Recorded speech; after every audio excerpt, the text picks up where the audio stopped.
Have you ever felt a jolt of fear so intense, so overwhelming that it completely hijacks your thoughts? Maybe it's the sight of a spider, the thought of being in a tight space, or looking down from a high place. We all have fears, but what happens when a fear stops being just a fear and becomes something more? What happens when it takes control of your mind? Welcome to our deep dive into the world of phobias. A phobia isn't just being scared of something. It's an intense, irrational, and persistent fear of a specific object, situation, or activity. While the person with the phobia often knows their fear is excessive, they feel powerless to control their reaction. It's a psychological condition, a type of anxiety disorder, and it can feel incredibly real and debilitating. Imagine your heart pounding, your palms sweating, feeling dizzy, or even struggling to breathe, all because of something that poses no real danger. That's the reality for millions of people. So, how do these powerful fears take root? The development of a phobia is complex, and there isn't one single answer. For some, it starts with a traumatic event.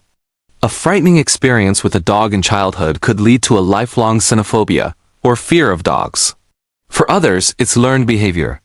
If you grew up watching a parent panic every time a thunderstorm rolled in, you might develop a similar fear yourself.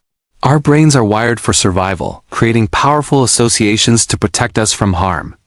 In the case of a phobia, this system goes into overdrive, creating a false alarm that triggers a full-blown fight or flight response to a perceived threat.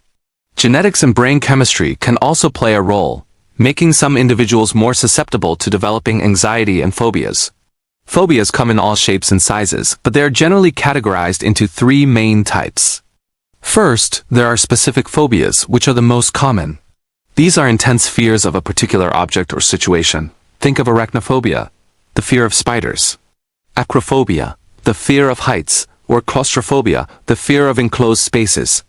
The list is vast and can include anything from animals and insects to natural environments like water or storms, and even situations like flying or receiving an injection. Then there's social phobia, also known as social anxiety disorder. This is a profound fear of social situations. It's not just shyness. It's an intense fear of being judged, embarrassed, or humiliated in front of others. This can make everyday activities like speaking in a meeting, eating in public, or even making small talk feel like a monumental challenge. The fear of scrutiny can be so paralyzing that it leads people to avoid social contact altogether, resulting in deep loneliness and isolation. The third type is agoraphobia. Often misunderstood as simply a fear of open spaces, agoraphobia is more complex. It's an anxiety disorder where you fear and avoid situations that might cause you to panic and feel trapped, helpless, or embarrassed. This could be using public transportation, being in a crowd, or even just leaving the house alone.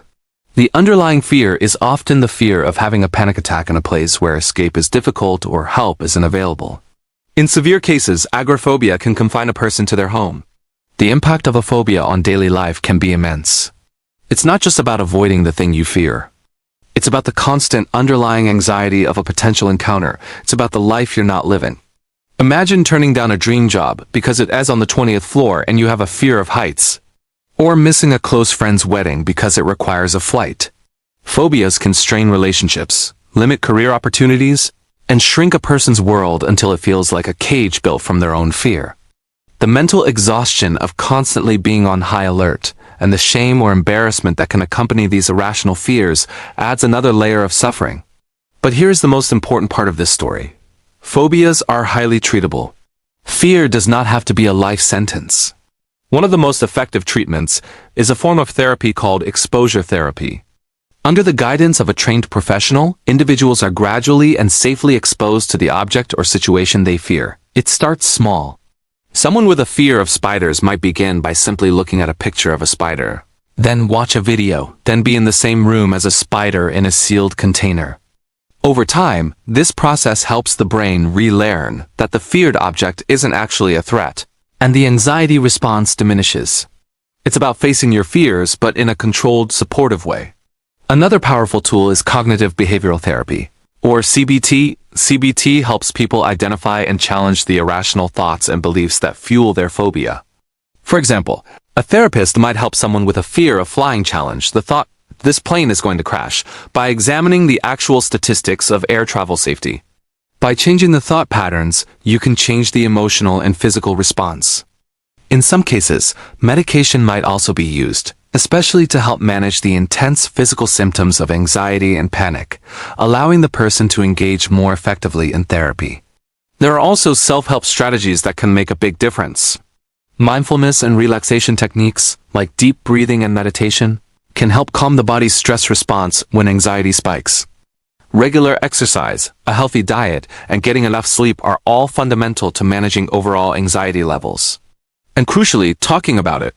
Connecting with supportive friends, family, or a support group can break the cycle of shame and isolation that so often accompanies a phobia. Remember, reaching out for help is a sign of incredible strength.